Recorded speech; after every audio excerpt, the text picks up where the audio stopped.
Hello, how are you all. आज हम जिस पोइम को पढ़ेंगे उसका नाम है wind, which is written by Subramania Bharati and translated by A K Ramanujan from Tamil to English. In this poem poet ने विंड के विनाशकारी रूप को बताया है और ये भी बताया है कि विंड से कैसे हम फ्रेंडशिप करें। आप लोग ये जानते होंगे कि विंड जब अपने गुस्से में होती है तो बहुत ही डिस्ट्रक्शन और विनाश फैलाती है।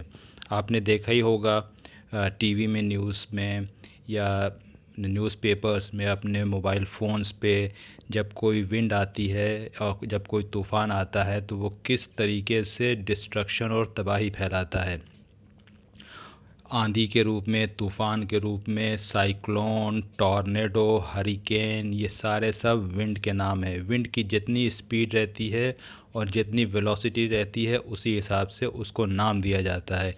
तो उसके रास्ते में कोई भी चीज़ आ जाए, बहुत स्ट्रॉन्ग ट्री आ जाए, उसको अपरूट कर देता है, जड़ से उखाड़ के फेंक देता है। बिल्डिंग्स को, इवन कि हाउसेस के जो शेड्स होते हैं, ऊपर की छतें उड़ जाती हैं।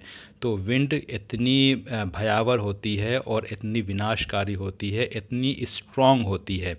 यहाँ पोएट ने विंड का जो एक अपनी उसकी एक नेचुरल एक्टिविटी है उसको भी बताया है कि ये एक नेचर का रिसोर्स है। दूसरी तरफ विंड को पोएट ने ये भी कहा है कि प्रॉब्लम से रिलेट किया है कि लाइफ में जो हमारी प्रॉब्लम होती हैं वो बहुत ही भयानक होती हैं। और तीसरी बात ये पोएट ने हमें बताया है कि विंड से हमें लड़ने के लिए स्ट्रांग बनना चाहिए, मेंटली और फिज़िकली। और जब हम मेंटली और फिज़िकली स्ट्रांग बनेंगे तभी हम विंड का मुकाबला कर सकते हैं। Now let get started. Wind come softly, poet says wind से कि धीरे चलो, blow soft, don't break the shutters of the windows के पेन मत तोड़ो, don't scatter the papers, papers को मत बिखेरो, don't throw down the books on the shelf, अपनी तेज़ रफ्तार से बुक्स को मत गिराओ शेल्फ से। There, look what you did, you threw them all down, देखो तो ज़रा तुमने क्या किया, सब कुछ गिरा दिया। You tore the pages of the book, तुमने बुक के पेजेस फाड़ दिए। यू ब्रॉट रेन, और तुमने मतलब विंड ने तुम फिर से बारिश लाए। यू ऑल नो कि विंड ही क्लाउड्स को उड़ा के एक जगह से दूसरी जगह ले जाती है और उसी से फिर उन क्लाउड से बारिश होती है। You are very clever at poking fun at weaklings, और पोएट कहता है विंड से कि तुम, you are very intelligent, you are very intelligent, तुम जो भी वीक थिंग्स हैं उनका तो एक तरह से मजाक उड़ा देते हो, तुम कमज़ोर चीज़ों को डिस्ट्रॉय कर देते हो। Frail crumbling houses, crumbling doors, crumbling rafters, कि जो भी वीक हाउसेस हैं और जो भी वीक डोर्स हैं और जो भी वीक सीलिंग्स हैं, बीम्स हैं, तुम उसको डिस्ट्रॉय कर देते हो, उसको तहस नहस कर देते हो। Crumbling would, crumbling bodies, crumbling would means crumbling trees, जो भी कमज़ोर पेड़ हैं उनको तुम गिरा देते हो। क्रम्बलिंग बॉडीज़, इसी तरह से जो ह्यूमन हैं, जो वीक हैं, तो उनको भी तुम डिस्ट्रॉय करते हो। क्रम्बलिंग लाइफ्स, तुम्हारे वजह से कितनी जान का नुकसान होता है। क्रम्बलिंग हार्ट्स, और यहाँ पास पोएट ने क्रम्बलिंग हार्ट्स कहा है कि those who are weak by heart, means ऐसे लोग जो मेंटली वीक हैं, वो जब प्रॉब्लम आती है लाइफ में तो उस प्रॉब्लम को वो झेल नहीं पाते हैं और ईज़िली वो शैटर हो जाते हैं। The wind god winnows and crushes them all, यहाँ विनोज का मतलब है कि आप लोग ने देखा होगा कि खेतों में क्या होता है कि जब ग्रेन्स में से भूसे को अलग किया जाता है तो उसको विनोइंग कहते हैं। तो इसी तरह से पोएट ने कहा है कि wind god winnows and crushes them all, कि विंड गॉड जो है वीक पीपल को स्ट्रॉन्ग पीपल से बाहर निकाल देती है, मतलब कि जो भी कमज़ोर लोग हैं वो उनको डिस्ट्रॉय कर देती है और सिर्फ स्ट्रॉन्ग लोग ही रहते हैं। He won't do what you tell him. और हम क्या समझते हैं या तुम क्या समझते हो कि विंड हमारी बात मानेगी? नहीं, विंड हमारी बात कभी नहीं मानेगी। He won't do what you tell him, और वो तो विंड तो अपनी ही करेगी जो उसको करना है। So come let's build strong houses. तो यहाँ पोएट कहते हैं कि चलो हम स्ट्रॉन्ग होम्स बनाएं। So come let's build strong homes, let join the doors firmly. और यहाँ स्ट्रॉन्ग होम्स से पोएट का एक ये भी मतलब हो सकता है कि हम अपने बॉडी को, अगर हम बॉडी को अपने होम माने तो इसको हम फिज़िकली और मेंटली स्ट्रॉन्ग बनाएं। Let's joint the doors firmly, और हम अपने घर के दरवाज़ों को, डोर्स को फर्मली जॉइंट करें। Make the heart steadfast, और हम अपने हार्ट को स्ट्रॉन्ग और फर्म बनाएं।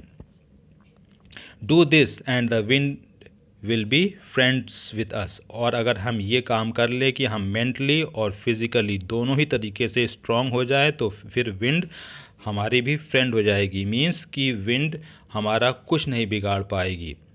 The wind blows out weak fires, और हमने देखा है कि विंड जहाँ भी है जो छोटी फायर्स हैं उनको एक्सटिंग्विश कर देती है, बुझा देती है। फॉर एग्ज़ाम्पल, अगर हम एक कैंडल जलाएं और उसको रख दें तो वो तो इवन फ़ैन की हवा से ही एक्सटिंग्विश हो जाएगी, बुझ जाएगी। लेकिन आपने देखा होगा कि स्मॉल सिटीज़ में या टाउन्स में, या कह लीजिए कि अब तो इवन अगर आप गांव चले जाइए, विलेज वगैरह में जो रोड साइड टी स्टॉल्स होते हैं, टी शॉप्स होती हैं, तो आपने देखा होगा कि जो उनकी जो चूल्हा होता है मिट्टी का बना होता है, तो वहाँ उनका छोटा सा एक वो टेबल फ़ैन लगाए रहते हैं ताकि उस विंड से आग जो है और फैले।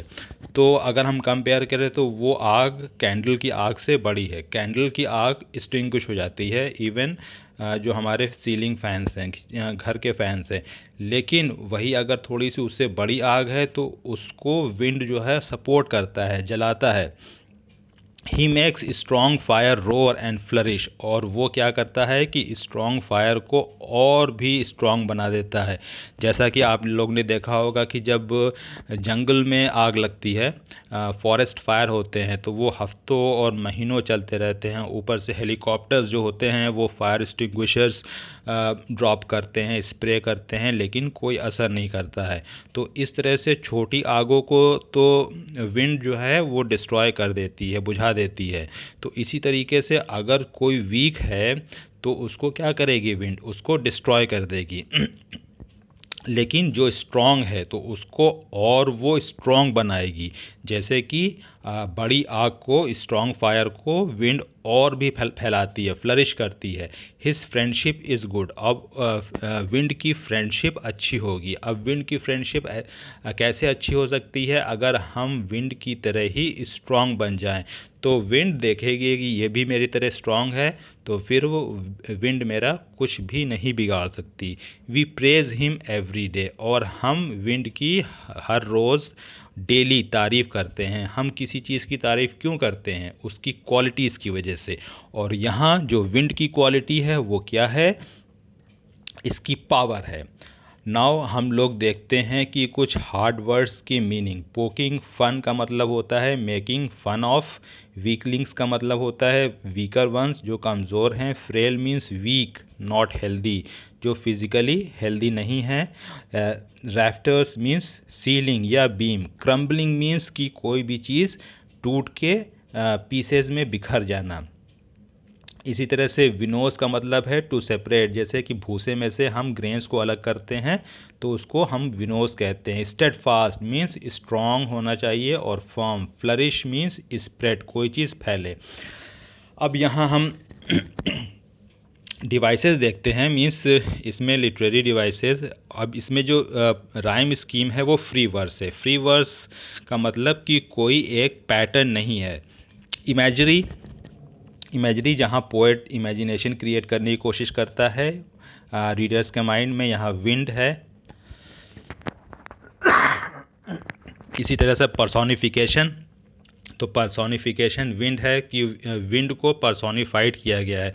पर्सोनिफिकेशन वो चीज़ होती है जहाँ इन एनिमेट थिंग्स को, जो नॉन लिविंग थिंग्स है, उसको लिविंग थिंग्स से जब कंपेयर किया जाता है तो उसको हम पर्सोनिफिकेशन कहते हैं। यू थ्रू देम ऑल, तो अब पोएट कहते हैं विंड से कि यू थ्रू देम ऑल, तो किसी चीज़ को थ्रो करना तो ये एक ह्यूमन कैरेक्टर है, ठीक है, लेकिन ये inanimate means non living thing कर रहा है, तो यहाँ विंड जो है वो पर्सोनिफाइड है। इसी तरह से एनाफोरा डोंट यूज़ हुआ है।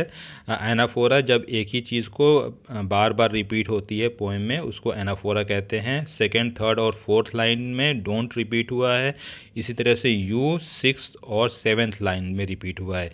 रिपीटिशन, क्रम्बलिंग रिपीटिशन वो होता है जब पोएट जो है इंटेंशनली, मतलब जानते हुए कोई वर्ड्स को इंसर्ट करता है, तो उसे हम क्रम्बलिंग कहते हैं। तो उसे हम रिपीटिशन कहते हैं। अब हम सेंट्रल आइडिया देखेंगे इस पोएम का कि सेंट्रल आइडिया क्या है, that we should make ourselves strong enough to face the difficulties and adversities in our life, कि हमें अपने आप को स्ट्रॉन्ग बनाना है फिज़िकली और मेंटली, ताकि हम कोई भी एडवर्सिटी हो, कोई भी मुश्किल परेशानी हो लाइफ में, उसे हम आराम से उस परेशानी का मुकाबला कर सकें, हम चैलेंजेस फेस कर सकें। So that is the end of this poem explanation along with meanings and literary devices. So guys, please like, share and subscribe my channel. That is all for today. Bye.